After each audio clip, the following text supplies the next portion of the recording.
Again, good morning, everyone.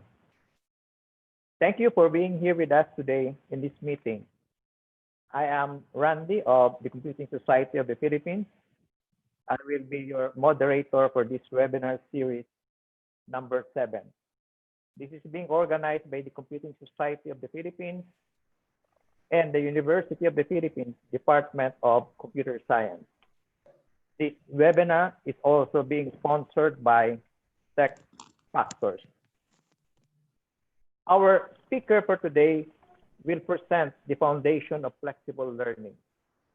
It aims to revisit the different forms of flexible learning. Technology-supported flexible learning will be explored during this webinar, with the emphasis on online learning design options. Digital tools to support the flexible learning will also be presented, highlighting some tools that will mitigate internet connectivity issues. Now, as I am about to introduce our resource speaker, just a gentle reminder in attending online meetings like this for a more meaningful and productive meeting.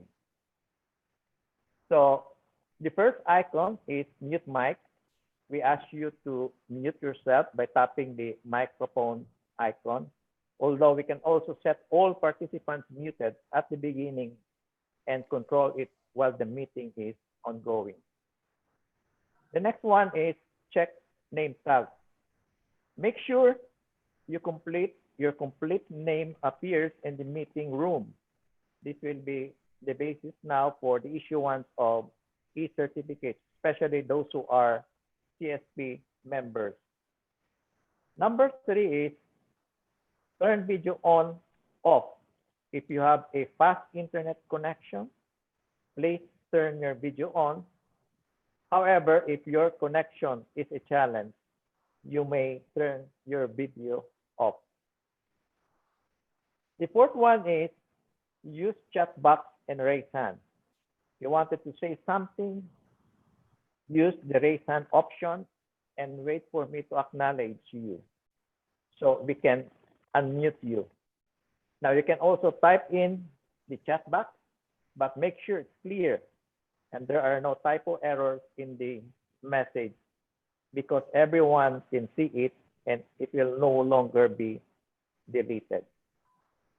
The fifth one is talk audibly and wait. When speaking, do it slowly, clear, volume, and close to your microphone. And the last one is, I would like to seek your cooperation in completing this webinar. So we will start as one, we end as one, we learn as one. And now let me formally introduce our resource speaker, Dr. Dave E. Marcial. I usually call him by Dave.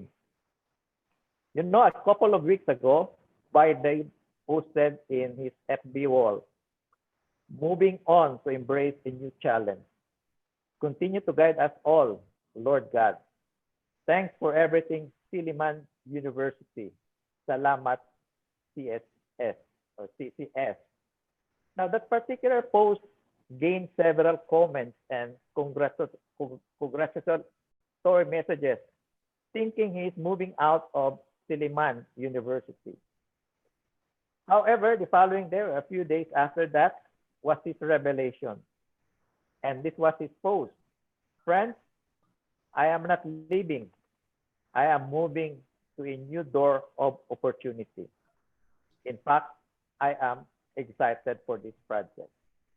So where is Dave Marcial now? Dave now is the director of the Silliman Online University Learning. Yes, he was the former dean of the College of Computer Studies of Silliman University, a member of CHED Technical Committee of IT Program. He was also a board member of the Computing Society of the Philippines. He is the executive director of the ASEAN or Asian University Digital Resource Network, a former president of the Philippine Society of IT Educators, a former board of trustees of the Philippine E-Learning Society, and a founding president of the ICT Association of Dumaguete and Negros Oriental. So below, or he is also a fellow of the United Board for Christian Higher Education in Asia. So by Dave, the meeting room now is all yours.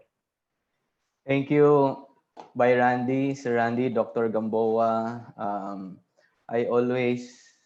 always a follower of no less than Dr. Randy Gamboa, being the president that I followed.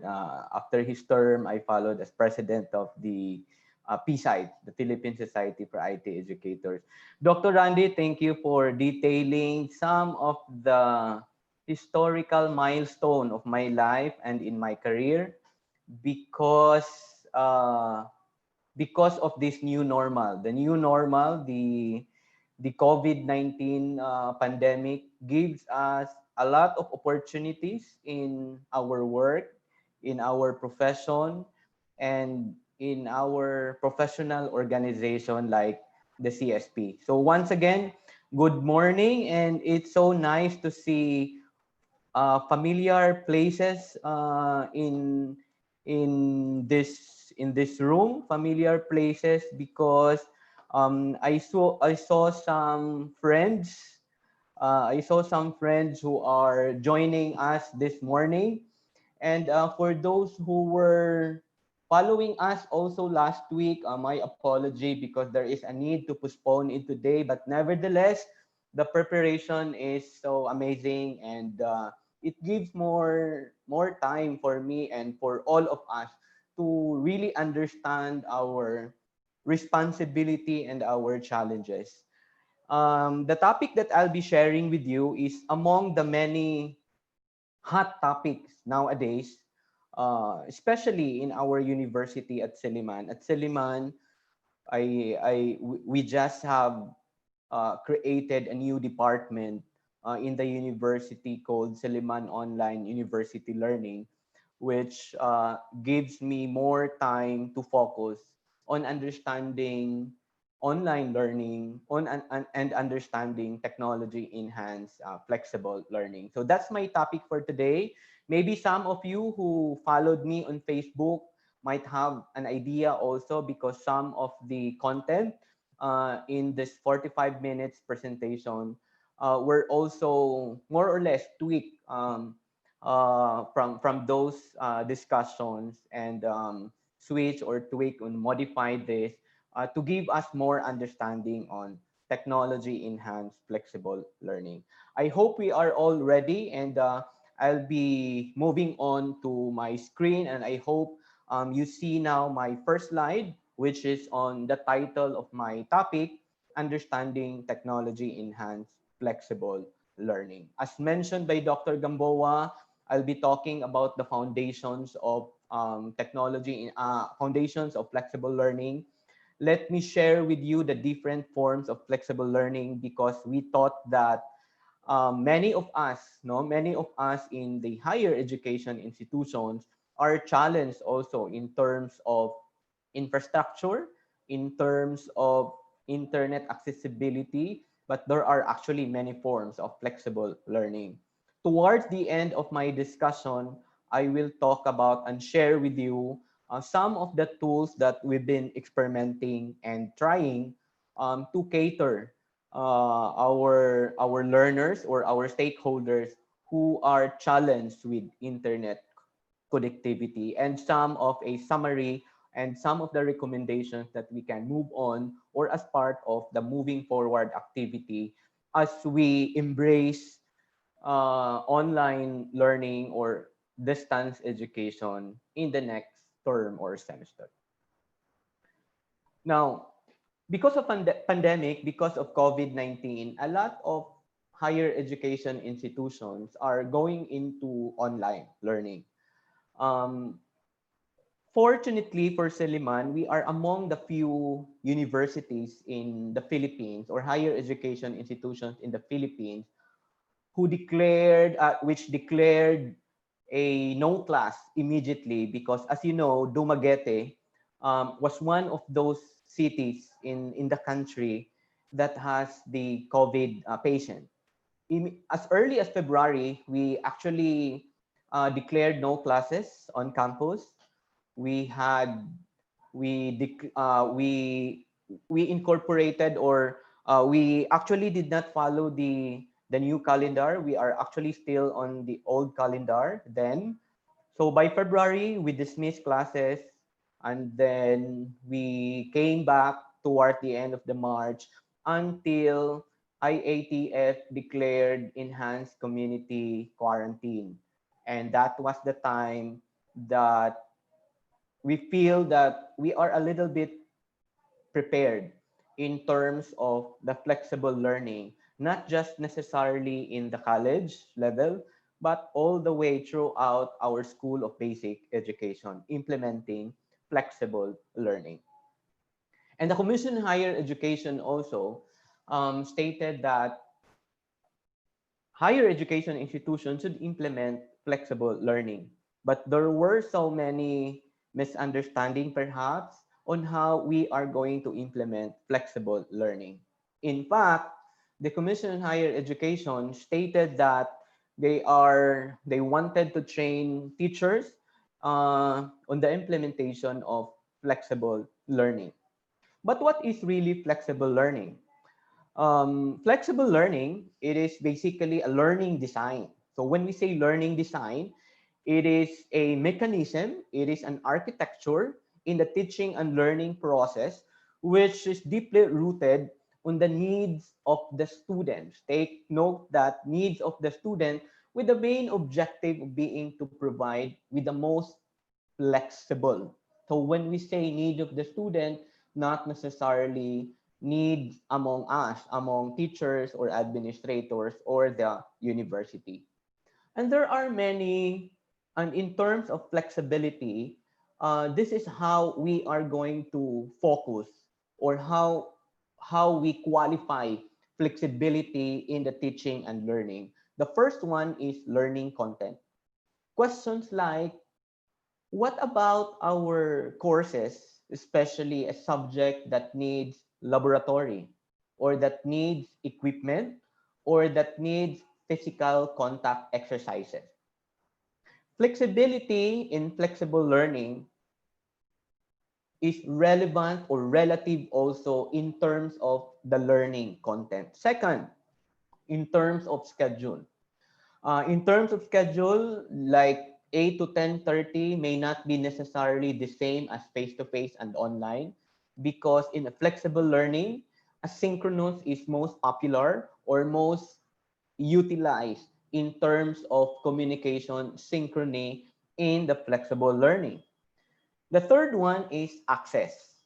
So access is the most, or shall I say, equally important also in the implementation of flexible learning because this is where our learners, not necessarily learners, but included also our teachers who can access and who can provide and make the content open and accessible to our students. And last but not the least, the consideration on the learning styles. In flexible learning, we cannot anymore insist on the learning styles that we require in a face-to-face learning.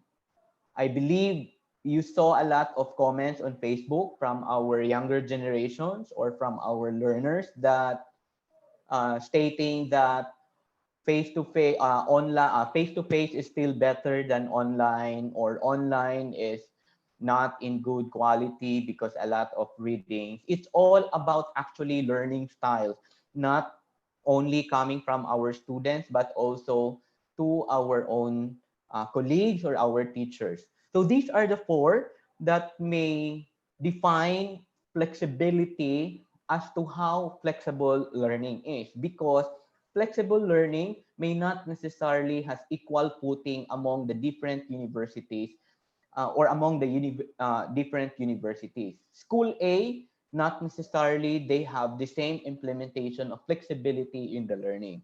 So learning content, schedules, access, learning styles, these four should be the basis in every institutions on how they are going to implement flexible learning.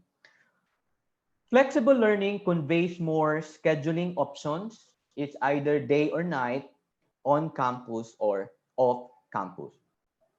And flexible learning design customizes learning environment to meet the needs of learners using both technological and non-technological tools. In fact, Ched mentioned that when we say flexible learning, Ched doesn't mean that you are going to use a learning management system, that they mean that we have to go back also from the basic of flexible learning. Because it is flexible, this is always my mantra nowadays, because it is flexible, it must be structured also. Hindi naman siya pwedeng, okay, this is my content, bahala na kayo to make it flexible. You cannot also do that. Institution should make your flexibility be defined, be structured in order for both the learners and the teachers meet into one common ground. And there are two most important or equally the same factors that you can structure in the implementation of your flexible learning program. The first one is feedback mechanism. Among the many challenges in the development or in the delivery of flexible learning is the feedback mechanism between students and teachers. I read so many articles telling especially for first time or for teachers who are new into online learning, as if they just give the assignment and then all the readings were given to the students, but at the end of the day, feedback or giving comments, giving feedbacking to the students are missed, no, among the students. So kailangan talaga there is a structured feedback mechanism scheduled on how you are going to check the exercises, how the students could be monitored in terms of progress or their escalation to the different level of expectation, because teachers should be able to give evaluation while the learning or while the flexible learning is being implemented. Second, that each institution should structure also in the implementation of their flexible learning is the instructional design. Kasi in my previous slide, I was saying that among the variables of the implementation of the definition of flexibility in a flexible learning is learning content. There should be also a standardized and institutionalized instructional designing process, and it should be in place in the institution. Hindi siya pwedeng kanya-kanya. Hindi siya pwedeng teacher A, gagawa siya ng flexible learning program, teacher B, gagawa din siya. Kasi kailangan talaga there should be an institutional process as to the designing of the instructions in the flexible learning. A useful approach, let me quote this, a useful approach to embedding flexible learning is to consider it in relation to how, to what extent it is being integrated in leveraging key dimensions of learning and teaching. And there are many designs that I would like to share with you. The first one is the learning experience design. This is about the design and development of productive learning experiences among the learners. Second, this is about the learner content management. So this is about how your learners could engage and could interact with the subject matter, again, to be appropriate to the learner in terms of the styles and approaches. Sinasabi natin dito kasi pwedeng distance learning in the flexible learning, pwedeng paper-based. But the question is, how are we going to schedule in terms of the engagement and interaction between students and teachers? The third one is more or less similar, is the teacher engagement. Kasi yung pangalawa is about the content. The teacher engagement, it's about choices of learners in relation to the mode and method of their engagement and interaction with their teachers. Hindi kasi siya pwedeng at the end of at the first day of the semester, you will give all the materials, and then even hi and hello within the semesters or in between the semester, wala yun. Hindi siya pwedeng at the end of the semester, ibabalik lang ni estudyante yung workbook niya. Hindi dapat ganun. There should be an interaction, an engagement in between activities.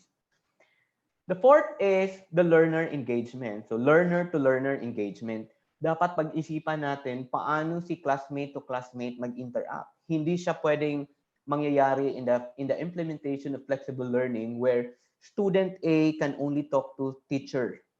Dapat kasi student A makausap ni student B, B to C, and so on and so forth. There should be a mechanism in the implementation of flexible learning where classmates in one class can interact to each other. Another variables that is also very important in the implementation of flexible learning is the learner engagement with the learning environment. Dito na makikita si technology. Kasi nung ako I totally understand many colleagues, many administrators and teachers that when we talk about flexible learning, automatic pumapasok ka agad, it's all about technology, it's all about computer. But isa lang, it's only one of the many considerations in the implementation of flexible learning. Then another is the learner engagement with assessment activities. Kailangan, how the university will measure or interact in terms of the assessment, paano niya ibabalik yung assessment to the school or to the teachers, and so on. Then, after the assessment, there should be feedbacking. This is about choices learners have in relation to access to feedback on their learning and assessment activities. And the last one is the learner's engagement with the institution. As I mentioned, hindi siya pwedeng at the first day of the class, you will give all the workbook or instruction, email to them, and at the end of the semester, student will just email also the assessment. It should not be that case. Flexible learning should be student-centered environment. Many literature are telling also that for first-time online facilitators, ang nangyayari is a teacher-centered. Very understandable because learning the technology requires learning curve also.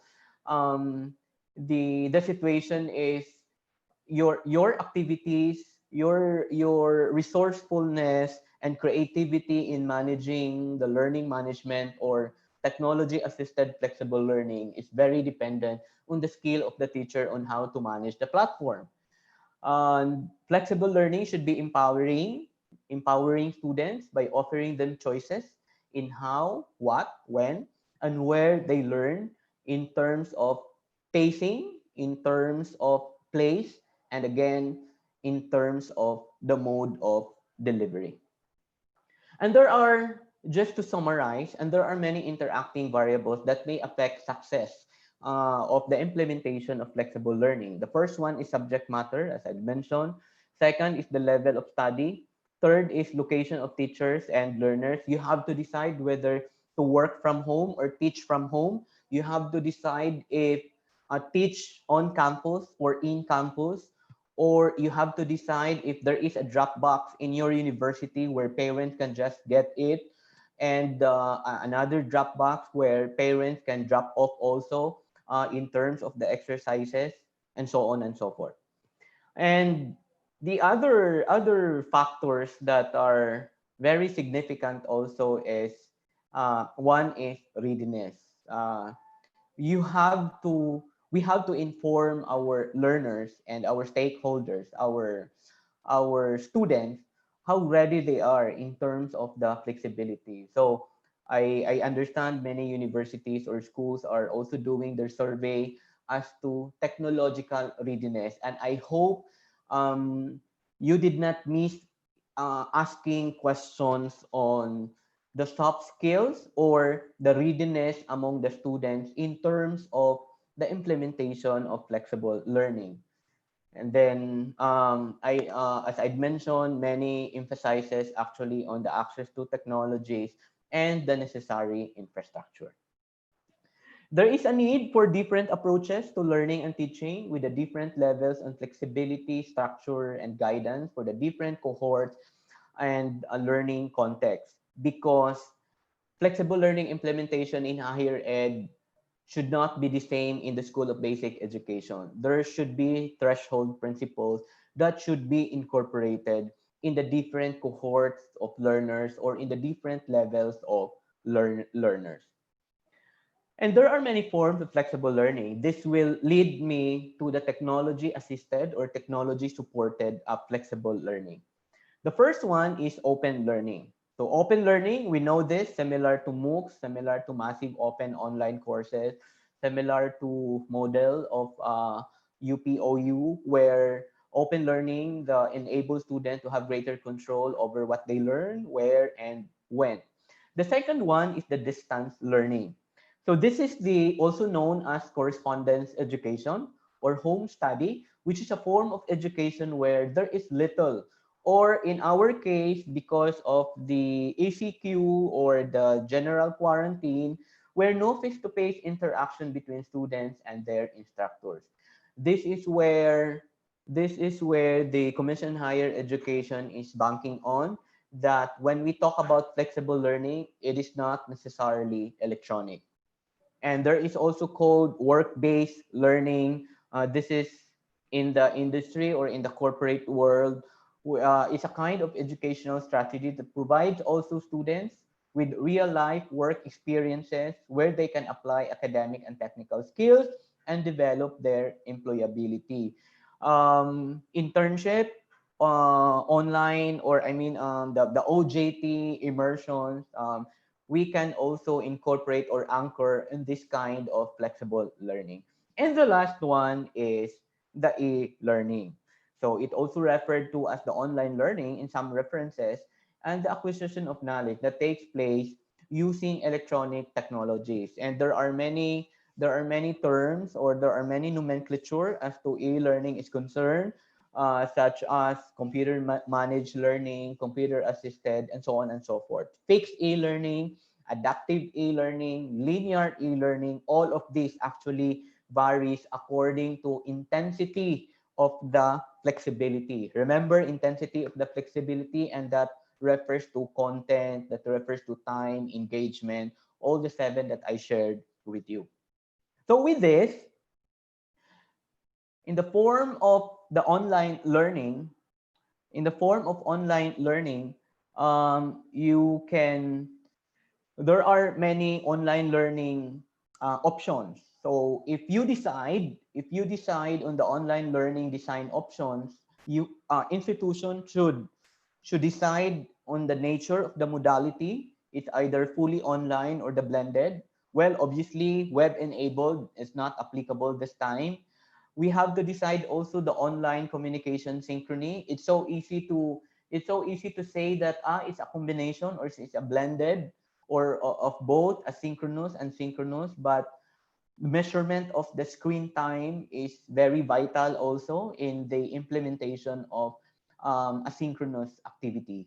Of course, the pacing, whether class pace or a self-pace, and the pedagogy, if your institutions is a science-based or a arts and sciences, so you can also have a combination of the different forms of pedagogy as to the online learning designs option. And you can also consider role of the online assessment, the role of the instructor, and even the source of feedbacking. You have to decide whether it is automated, a teacher, or a peer, especially in the higher ed where we encourage assessment also from the or among the group of students. All of these, all of this, we need a robust learning management system. So we know that a robust learning management system can assist us can help us in relation to the implementation of the kind of technology supported learning management system. So what is LMS? We know this. LMS is software application used to document, tracking, report, and delivery of educational courses. For those schools na wala pang LMS, these are the top criteria or requirements to find a good learning management system. We have to consider on the durability. We have to consider on reusability. We have to consider on interoperability, maintenance, adaptability, and the accessibility. And we know also that there are many available, both licensed or um, open learning management systems, such as we have the Moodle for the open community, and we also have one from Open LMS and Blackboard, who are also subscription based. However, when many universities shifted to online, there's a lot of things to learn, really, no, and learn not only for the teachers but as well as to students and the parents. And we know for the fact that online learning really changes the landscape of teaching and learning. And online teaching and learning provide also pedagogical benefit. Why I have to emphasize this? Because I read so many articles also stating that why do we have to go on online or flexible learning? There is no good quality in the online, and so on and so forth.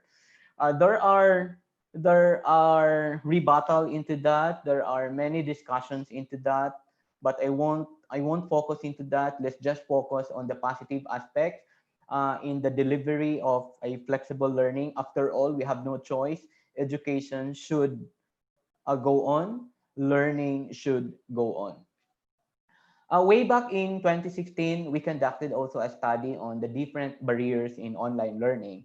And all those concerns coming from the student group, all those concerns coming from colleagues, from teachers, those are um, really reasonable, because those are already an antiquated issues, no? Cost and access to the internet, technical problems, technical skills, administrative or even instructor issues, learner motivation, academic skills, time and support for studies, and even social interaction. Those are the common barriers in online learning. Our challenge, teachers in the higher education, it at least to find a learning experience that may not necessarily will equate or equivalent to face, but at least will give the same experience or a relative experience compared to the face-to-face learning. Now, during the COVID, there are so many issues happening, and there are many news that we hear that online classes is anti-poor due to internet connection, because of this common buzzword, loading, zero bandwidth, and so on and so forth. All of these are, again, significant issues that all of us were faced or challenged as to the implementation of our full online distance learning. As flexible learnings had mentioned, design customizes learning environment to really meet the needs of our learners. So using both technological and non-technological tools. And we know that there are many forms of flexible learning. If full online distance learning is not feasible, it might be feasible in terms of infrastructure in the university or on campus, but accessibility among the students may be impractical or may not be possible. So therefore, we can still apply.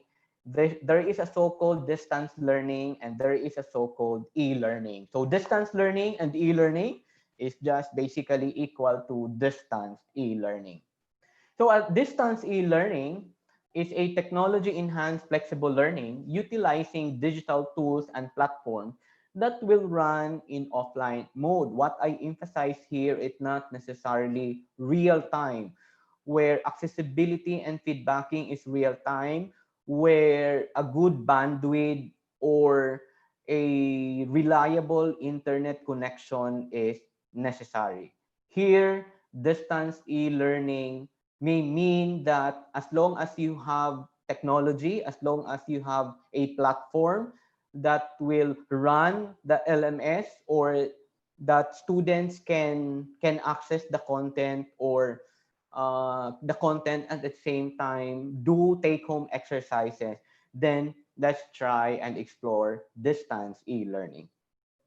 And that is, I coined it as offline learning. If we have online learning, we also have the so-called offline learning. There are technologies that can support offline learning.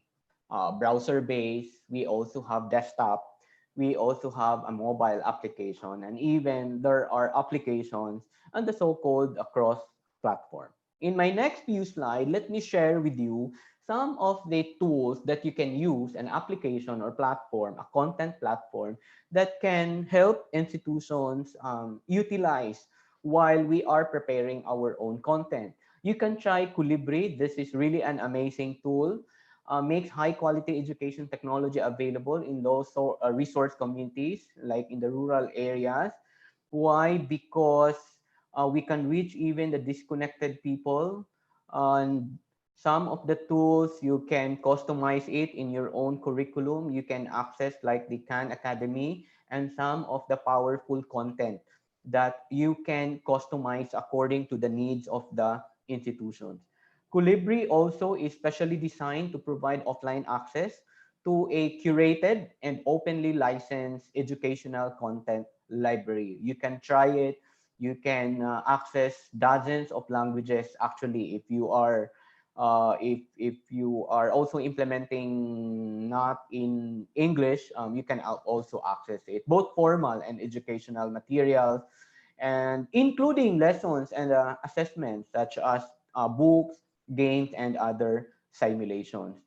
It runs on anything. It's packaged for offline use. There's a little bit tweaking lang. And it also supports self-paced learning if you wish to incorporate or implement self-paced implementation. And there is also a function to this of the syncing and sharing mechanism. You can also try Get Pocket, or the Pocket tool and app is free also, where you can download useful materials here while you browse the internet. While you have the internet, you can browse it and put it into your app, and then once it's downloaded there, obviously you can view them even without the internet connection. The other one is, I think you're familiar with this, is Apple Books, which I also use this. This is considered as the library, no, perfect for storing PDF for offline reading. Say for example, if your students, if you have an online, or if you have a web-based or online learning management system, you can tell your student to download the PDF and save it in their in this application, so that they can again read this even without the internet connection. However, many of the articles also complain from the teachers with this ready-made content is the problem on autonomy and originality. I am sure you will also agree with me that you need a system, an app that you can incorporate your own content, that you need an app or a system that you are still the master of your virtual classes. So those the one that I shared with you is difficult to manage, difficult to customize in terms of content, because those are ready made. But there are also options for us. This technology are really can support teachers who wanted to have their own original content put in place, and at your own autonomy or at your own time, and and you can manage your virtual classes, even again putting your own content, your exercises, and your assessment. Okay, such as, because we wanted to create our own educational packets or reading resources in different formats, because we have, for sure, we have ready-made resources already when before COVID. We just have to tweak them in order to be more appropriate in the online learning or e-learning. The second also is we wanted we wanted our own exercises and our own assessment, where it requires perhaps students to really type on the text or on the text environment, or an option for the students to take some formative assessment, no, on different forms such as objective type and even the essay. So all of this, we really wanted this type of platform where we can put our own reading resources and at the same time our own exercises and activities. So here, among the many useful technology assisted flexible learning is the so-called offline learning management system. Yes, offline because you can work with this, you can input or you can upload your materials even without internet connection. Students can perform exercises at home even without internet connection. One that I would like to share with you is an application that we developed way back 2015. No, that's actually 5 years ago. It's a Moodle-based platform where you can download. It's really like an LMS, a learning management. It's actually Moodle. No, it's actually Moodle. We customize them. It's ready-made. All you have to do is to download this in the website.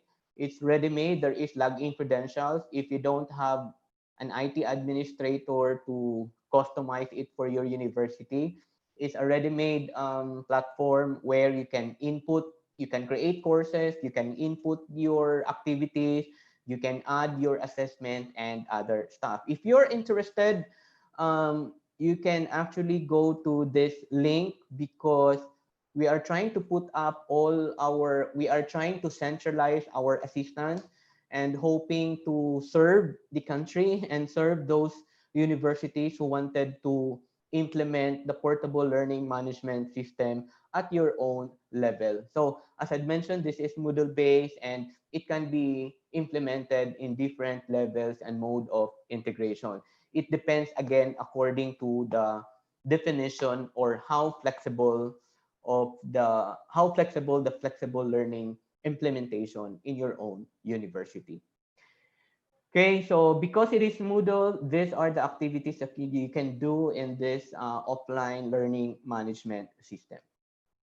The other one that you can maximize also is you can download the desktop version of Moodle, where you can view course activities, you can find and contact other people, and you can surface. This is accessible both in desktop or laptop, and in tablet also, where you, I mean in desktop and in laptop. So you can download it. There's a link there, and then you can create also your classroom, and then students can also save this, and then they can run this at home.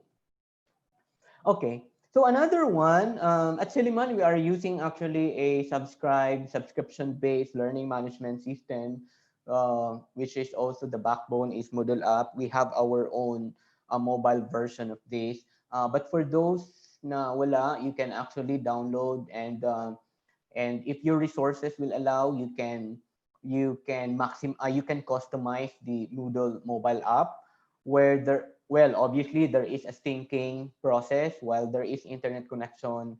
All the data, all the content and exercises will sync into your online learning management system. Another one, which is we are also solving, because the one I'd mentioned to you, the portable learning management system that we were using way back 2015, is Moodle version 2.8 now is 3.7, 3.8, I guess. So you can also download this. The shared portable Moodle is the same concept with the portable learning management system that we customized here. All you have to do is to tweak to make it more branding in your own university. And there's a lot, no? There's many more that you can explore. We can help together. We can create a community for technology enhanced flexible learning, because there's a lot that we can do, no? Especially that we are in the computing, we are in the information technology. We can help and we can assist also other universities. But I would like to emphasize that understanding flexible learning is not just about the technology. I hope we could work together and tell also our co-educators that hindi naman pwedeng ibigay lahat ng asa to us or to the technology, because technology is just an technology. It's still the most important thing actually there is the pedagogy.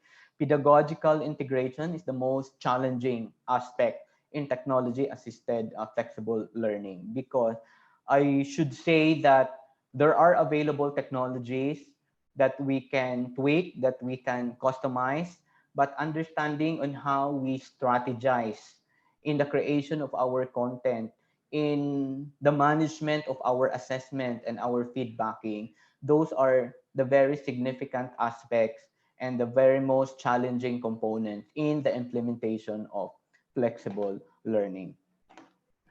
And when we talk about pedagogical integration of flexible learning or e-learning, flexible learning, we can also refer to the framework, the most used framework of flexible learning, where if you are into technology enhanced learning, like say for example, we are looking at the digital literacies of all stakeholders. We are looking at mobile learning, learning spaces, the learning analytics, and so on and so forth. There's a lot to learn about flexible learning, and there's a lot of challenges as to implement flexible learning, but there are many ways. There are many ways where we could mitigate the implementation of technology enhanced flexible learning. And before I will end, I wanted also to emphasize that in understanding or implementing technology enhanced flexible learning, let us focus more into the outcomes, not on the processes. We know for the fact that the outcomes-based education we are expected to implement fully the outcomes-based education. Actually, this is the time that we can test ourselves as a faculty, as a teacher. We can test our university, colleges, and other institutions in the higher education to focus really on the outcomes, not on the method, not on the processes, on the delivery. Let's try to experiment the two best known OBE models in this time of e-learning: design down, deliver up, and the other one is expand opportunities. You can read the book. It's available online. You can download the curriculum handbook from the Association of Supervision and Curriculum Development. It's a wonderful tips on how we can design down and deliver up, and how we can expand opportunities not only for our learners but for us teachers, and at the same time administrators and all stakeholders in the respective university.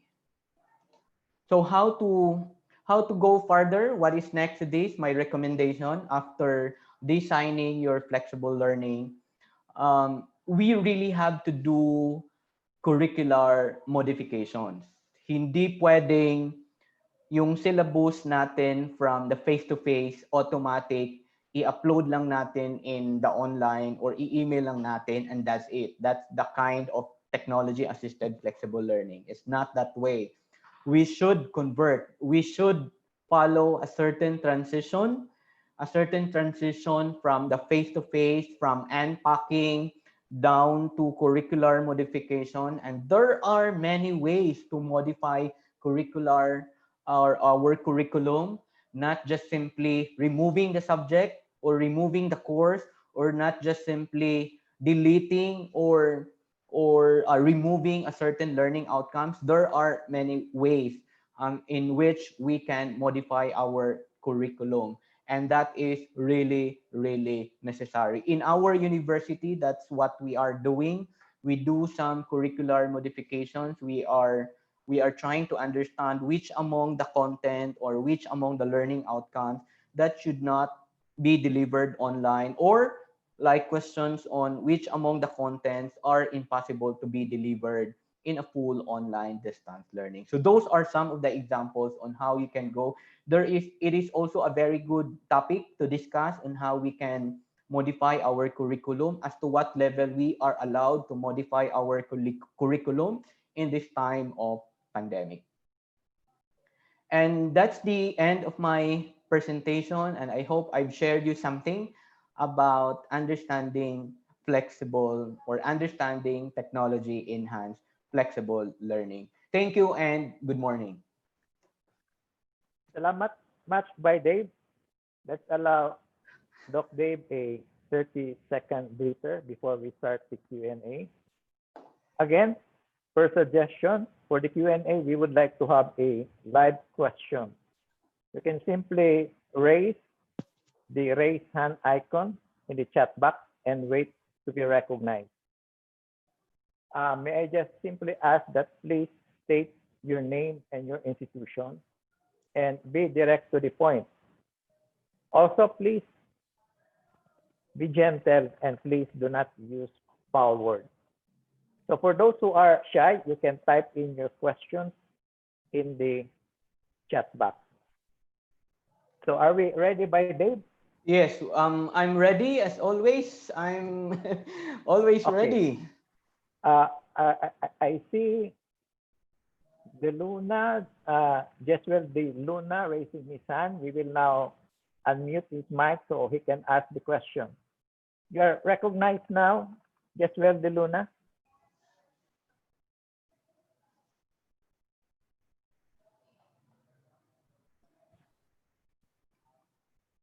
Jeswell? It's still muted.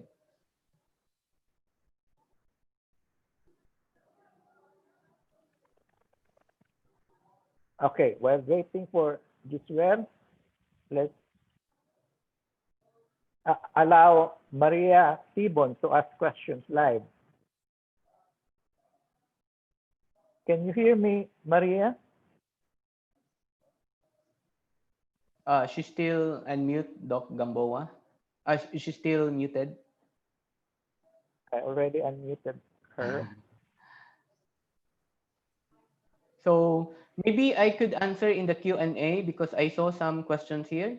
Okay. While waiting. Yeah. Let me just Okay. read some of the questions in the Q&A.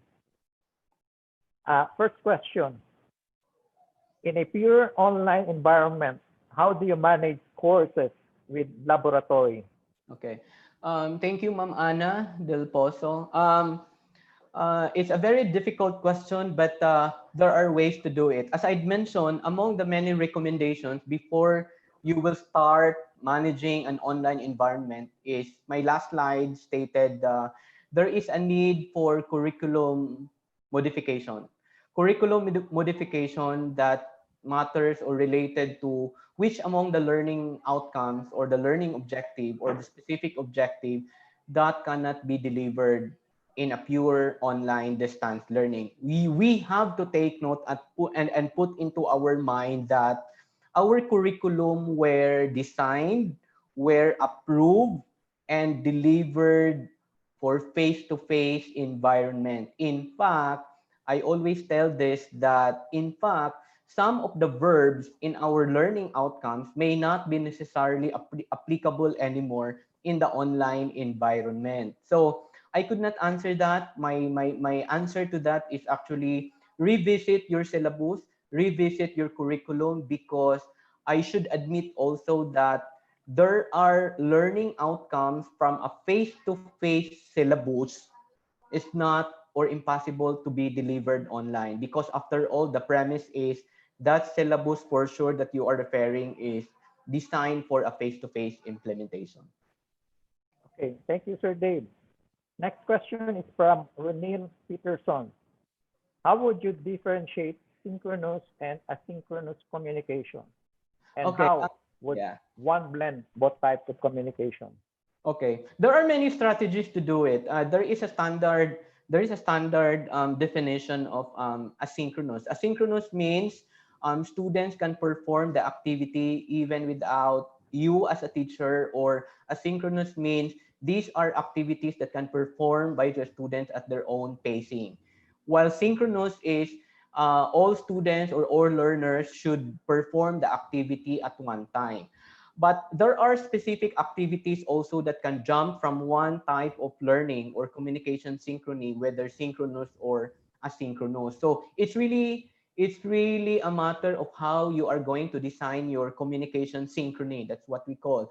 Because say for example, if you said quiz, a scheduled quiz can be considered as asynchronous, but an offline quiz can be considered as asynchronous. So to differentiate, it's a matter of your connectivity, whether real time to the students or an offline connectivity with your students.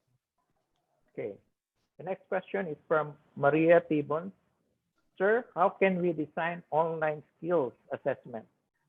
There are many forms also of assessment. Going back to the basic, we have the so-called formative and the summative assessment. If you wish to go into the formative, there are many ways also. If you go into summative, there are many ways also. In the learning management systems, there are embedded forms of assessment that you can use, or that you can customize also. So again, Ma'am Maria, it's really, there is no special principle in giving assessment. The principle only is on the online, in the method of assessment, not on the concept of the assessment. So what I'm trying to say is, let's go back to the basic of a skills assessment, because there are many ways. It's up to us, because it is also dependent whether it is offline or online. And if it is online, it also dependent whether that is asynchronous or synchronous. Okay. The next question is from Jolan Sabaria. Sir, yung modified version nyo ba ng Moodle and its app ay free to use by the community? Okay. Yung modified version, hindi pa siya available. We've been doing a lot of tests, because we are trying to incorporate test cases that may occur from the different types or different forms of colleges and universities, different types. So hindi pa siya available. We are targeting to make it available to the public June 15. It's actually next week. Still in the to us, for our university, it's fine already, but there are little tweaking that we feel necessary to make it more useful in the general public. We just keep be posted. You may want to log on the link that I provided, so that we can tell you also if there are updates. Yeah, this is from Jocelyn Daria. I think she's using a Google Classroom. She's actually asking, can you compare Google Classroom to Moodle? Okay, that's a very universal. Ma'am, there are many tables of specifications available online. Masyado akong biased to Moodle, because I'm a very Moodle user, and you can customize at your own setting. You can customize based on your needs, not necessarily according to the teacher, but we can also customize it and make it as centralized, to make it an institutionalized platform. Ma'am, may mga available table of specifications tayo that we can read on. But based on my experience, maganda kasi si Moodle, ma'am, kasi we can centralize, no? We can centralize the documentation, we can centralize the tracking, and so on and so forth. Okay. This is from Arturo Palami. I think this is with reference to your LMS. How could we avoid switching of answers among students in the test? How can we How could we avoid switching switching of of answers answers? among students in the test? Switching of answers, if it means changing the answers, it depends on the setting of your quiz, no? If you are referring to Moodle, there is a setting there, the number of attempts, no? It's up to us. It's very technological related. You can set the setting of your tool. Please check out your tool, because for sure there is a setting there that will allow you for a student to change their answer or not change the answer. Yeah, this is from Heidi Monte. I'm teaching EPP. How could the Moodle help in teaching home economics? That's cooking. Okay, that's very interesting. You try to, ano ma'am, number one is revisit your learning outcomes. Baka kasi yung learning outcomes mo, sinasabi doon that in a group, students should be able to cook. Obviously, you have to change that. Hindi na kasi siya available na groupings yung estudyante. That's what I'd mentioned, na may mga verb tayo na ginagamit in the face-to-face that may not be applicable anymore online. So if you can revisit that better, you modify your learning activities, your strategies, that is appropriate and relevant to be delivered online. So you can also get some models like those we see on TV, that kind of model where you pre-record your cooking session and then you will just play it or upload it in your virtual classroom, and then you will just stand by for a possible Q&A session. So you can do that. There's a lot that we can look at also on YouTube, where even mga master chef style, you can actually search online in terms of the delivery of that kind of learning outcomes. So we can do online cooking na, Sir Dave, Yes, no? yes, yes. That's also From possible. Jolan Sabaria. Sir, what kind of evaluations we can give to the students to measure their learning of the lessons? Since this technology that we're using to deliver classes can also be the tool of the students to cheat with their output. Okay. I totally understand that. The technology can be also a tool to cheat. Ito nga sinasabi ko that hindi siya pwede kung ano yung exam natin from face-to-face, i-upload ka agad siya in the online learning. Because again, for an offline learning management system, there's a lot of opportunity for the students to cheat. So my point is, you really have to evaluate, you really have to revisit and look at your method of assessment. Ano ba yung assessment na ginagawa natin? Is it subject related? Is it skills related? Because there are many forms naman, as I'd mentioned, on the assessment. So ano kasi sir, kailangan talaga balikan yung assessment natin, balikan natin yung even the type of questioning, balikan natin yung method, kasi baka yung method na i-deliver natin offline pang face-to-face siya. Meron tayong tinatawag sir na micro-learning that may help us as our anchor or as our basis of providing assessment, and then you can couple it with flipped learning assessment. Yeah, this is from Febe Torres. Mahaba-haba ito, by Dave. Let me just read. Thank you very much, Sir Dave.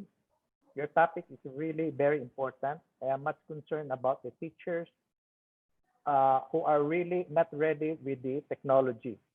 Would you think it could be a skill the school administrator or administration should consider and also expect from their faculty? Would it be considered in their performance appraisal? Because it is also not easy for the school to really provide the assistance for the teachers who are not ready. Thank you very much. Ma'am Feby, this is really valid. Yes. as I mentioned in my introduction, this pandemic provides us opportunity to be more creative and to be more resourceful. I am not only referring to us as an individual teacher, but to the institution. That is why I always tell and appeal to the administrators that one of their priorities this time is capability building of teachers, training and providing them training on the use of technology. I should agree with you if the use of technology should be part in the performance appraisal. Ma'am Rose, I know some universities nakasama talaga in their performance appraisal on the use of technology. Parang may 5 points ka, may 10 points ka. And I know some universities also that they give prior to COVID. I'm referring to prior to Yeah. COVID. I know some universities also, they give even cash incentives or additional load if they will utilize technology in the delivery of their teaching and learning. Much more in this time where the use of technology is already a minimum requirement. If that is a minimum requirement, dapat pangkalahatan yung initiative ng administration. Thank you. I agree with you, Sir Dave. Last three questions from Marie Joy Sanchez. Can you suggest ways to effectively monitor classes with flexible learning from the school admin side? Okay. Hi, Ma'am Marie Joy. I could not give you a direct example to this because it matters on the kind of flexible learning you're going to implement. Remember that after identifying that you will be implementing a technology-enhanced flexible learning, you still have to go to the process of how flexible, how do you define flexibility in your program? Like, is it content? Is it only on the accessibility? Is it only in terms of the platform?